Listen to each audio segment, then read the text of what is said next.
I have taken quite a bit of episodes, maybe 3 or 4 episodes, to introduce the idea of raising purpose-driven children.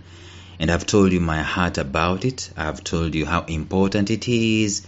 And I've told you if we don't do this, what is happening. And I don't even need to persuade you, because the feedback we are receiving from the world today is telling us exactly what we need to know. That what we've been always considering as the conveyor belt of success, which is the normal formal education, is no longer working, in that it's not relevant to the society today. Now that's when you're seeing different countries actually coming up with the so-called competency-based curriculum, which is geared towards, they will not tell you, but it's geared towards elevating purpose into the mainstay of life. It's going to come at some point in time that is going to be the mainstay in life. And so today I want us to see, how exactly can we raise a purpose-driven child? Let us start from today, and we'll continue from there with the other episodes following tomorrow. Stay tuned.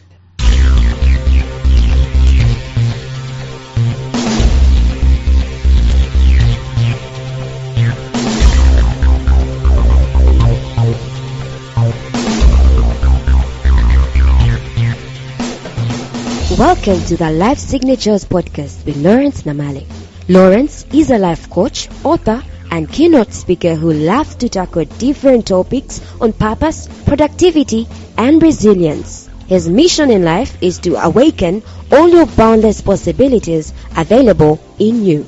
Life Signatures podcast is dedicated to bring to reality every single person who knows that deep down in their gut, there's got to be more to life than this. And now, here is your host, Lawrence Namale.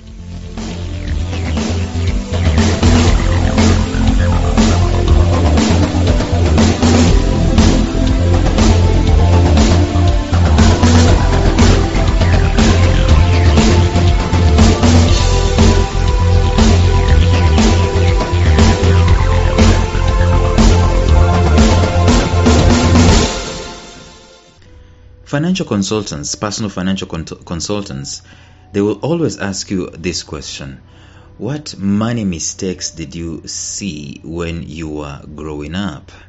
And there are quite a number of those money mistakes. And I know I am discussing in this episode raising purpose-driven children. And one of the ways, let me tell you, the most immediate way that we can start teaching children about purpose is the importance of money. When we start teaching them about the purpose of money. And there are 3 major purposes of money, and I'm going to deal with one in this episode and then the others in the succeeding episodes. But let me drive this point home. Now, one of the ways, in fact one of the major ways we can start educating and leading our children towards purpose is to show them the importance of money, to show them the purpose of money at the end of the day. Why is this important? Because let me tell you this. For the most part, if you look at the conveyor belt of education, every time the end product of the conveyor belt of education comes out, which is a graduate, in a diploma, in a certificate, in a degree, in a PhD, in a master's, it doesn't matter. At the end of that day, when you ask these people who are graduating, what do you want? What next? The first thing they're going to tell you is that I am looking for a job. Which means, for the most part, the most immediate thing that sent them to school is to get a job. And what does a job give you? Obviously, it gives you money. Who doesn't want money at the end of the month? That's what the job does. In fact, the biggest reason as to why people are looking for jobs is not purpose related. It is money related. People are looking for jobs in order to work so that work is going to give them money, all right? And that money they can be able to use to survive, which has its place in society. But when you're talking about purpose, survival is the basic unit. It's the foundation. It is the initial thing that we're supposed to do, but we must graduate from survival. And I'm not saying that we shouldn't get jobs and we shouldn't be paid. I am saying that over and above that, there is purpose, and therefore we should not sentence ourselves to being employed so that we can earn money primarily. Woe to an organization that employs you specifically so that they can pay you. We need to flip the coin. That when I am looking for employment, actually it should be the other way around. They are looking for a resource person. They are looking for a solution provider. They are looking for someone who can come and create impact.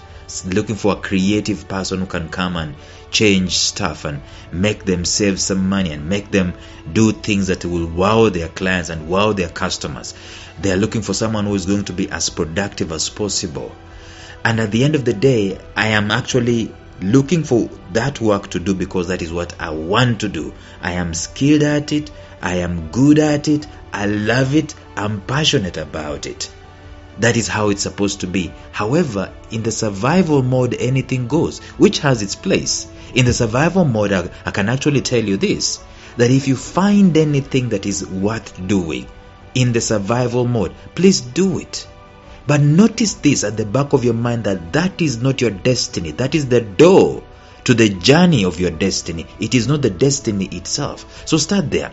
But anyway, we are saying that we need to start teaching these kids, even before they can start looking for those jobs so that they can earn money.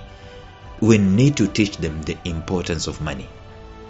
And there are three, in my opinion, there are three major things about money that we need to pass on to the next generation. The first thing is impact. Impact. Okay? When I talk about impact, I'm talking about transformation. That money is a resource that can be used to create impact and to create transformation. And I know money is used to buy a lollipop. Money is used to buy chewing gum. Money is used to buy an iPhone. Money is used to buy a nice Nike shoe. Money can even be used to buy a car or buy a house or buy a vacation, a night out and all those things. But the primary use of money, you see those things that I've just mentioned, those should be the tail end of the usage of money, not the primary, not the initial, not the core. Our biggest problem is that we relate with money as if gaining stuff, buying stuff and holding stuff, gathering stuff is the primary reason for having money. I do think that we need to change this narrative from the early age of these young people and let them know that the most important thing in life is impact. In you, for you, and even for the lives of other people through you. And this impact is going to be associated with money. So that when we do this, they are thinking mostly of impact, and money, it comes as a facilitator of the said impact. It comes as a facilitator of the said transformation. And therefore, after transformation has come, then the reward is even much more money, which can now be used to, number one, inject the money back to the transformation for the sake of continuity, for the sake of growth, which we'll talk about tomorrow, and so on and so forth. And also, number two, to use it for sustainability and survival. And number three, to use it for the dreams and wishes and the comforts of this life. But when we put number three at the top, that comfort, dreams, and wishes are the major things we're pursuing in life, then the money that we are looking for takes a totally different shape. It comes, it goes, without you noticing where it went and what it did. Now you have your Nike shoe, but you don't have some resources that you could have used. You could have bought, a podcasting kit, for example, at $700, but you used the $700 to buy a phone that it doesn't have much more value to you. The podcasting kit can be used to create content which can be sold or which can be harnessed and can be used in advertising, and you get followers and you get people's lives changed and you get advertisers and you get money, more money with the podcasting kit. Now when the money from the podcasting kit has come, from the impact that you created, it comes over and above, and maybe over a long period of time than what the phone would have brought, and now you're able to buy the phone. That is how we should teach purpose, that money is there to serve a vision greater than ourselves. So the greater the vision, the greater the need for the money. Don't teach your kids that money is a bad thing like we used to be taught when we were growing up. They will say that we should not love money at an early age. We're going to become thieves. You know that kind of thinking? And therefore we feared money. Alright? You cannot be given money, and you will see when a kid goes and they perform somewhere and a guest of honor comes and gives the kid some money reward, the teachers run and they snatch the money out of the kid's hands, or the parents, they take the money out of the kids' hands. The kids are not supposed to have money. No, they're supposed to be taught what money is and the importance of money. And I do believe that the first thing they need to know is that money is a resource that funds impact. The greater the impact, the greater the need for money. Therefore, when you teach them this way, they will start thinking of what greater impact can I be able to create. My daughter, for example, she always talks about teaching people ballet. So when I talk about starting a ballet school, or a chain of ballet schools, plus the cooking in there, what happens? You need much more money. Therefore, the change in mentality about money creates the need for impact in her life. Alongside the dreams, teach them how the money can be used from an early age by adding value. That money comes, you use it to add value. And therefore, all children need to be looking for a life from then on that is a life of opportunities, a life of adding value in life itself, so that they can get money for a good cause. Monkey see, monkey do, by the way. If you do these things yourself, they will see, they will do it themselves. In order to raise purpose-driven children, we need to teach them the importance of impact in life. We need to teach them to celebrate and get fulfillment in being of help to other people. The help that they are doing is something that they are good at, something that they love, something that they are passionate about. And that is going to need money. That is impact. We need to teach them to celebrate this. Did you know that your child can pay school fees for a less privileged child to attend nursery school? Did you know that? And did you know that they can be able to make that money? A friend of mine went visiting in Israel, and when he was eating at a restaurant, he was served by an Israeli girl who was in high school, I think university. But she was doing that so that she can pay for her own school fees. That is a revolutionary way of looking at money.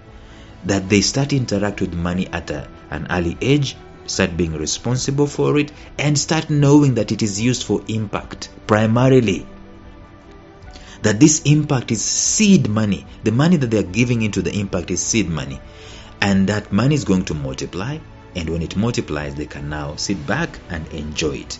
This could even be more beautiful if money that the child is raising is linked to other gifts and natural talents and abilities. If they can sing, can they sing so that they can get value? In other words, they're impacting people and transforming people, and they're being paid for that particular impact at that moment in time. Children should start seeing this side of finances and resources at a very early age, as early as possible. And the reason why very many corporate social responsibilities by many companies is we see all these CSR things going on. They are inherently purposeless. I'm going to talk about CSR at another forum, but for the most part, CSR is a band-aid. It's not coming from the inside of the organization. It's to fulfill all righteousness so that they can have good books in the community. But CSR should not be something that we even need to talk about. It should be something that is purpose-driven. It should be coming inside of us. So a child needs to know that, these things in life, impact is one of the most important things in life, and impact needs money. When you go and you visit a cancer ward with the kids, they know that money is needed. and therefore they start looking at money from a different angle, and they start looking at themselves. How can they look at themselves and add value into this world so that that value can get money and the money can have impact? That is one of the ways you can raise a purpose-driven child. We're going to continue discussing this and even demystifying what I've just said further in the episode tomorrow. Until then, bye-bye.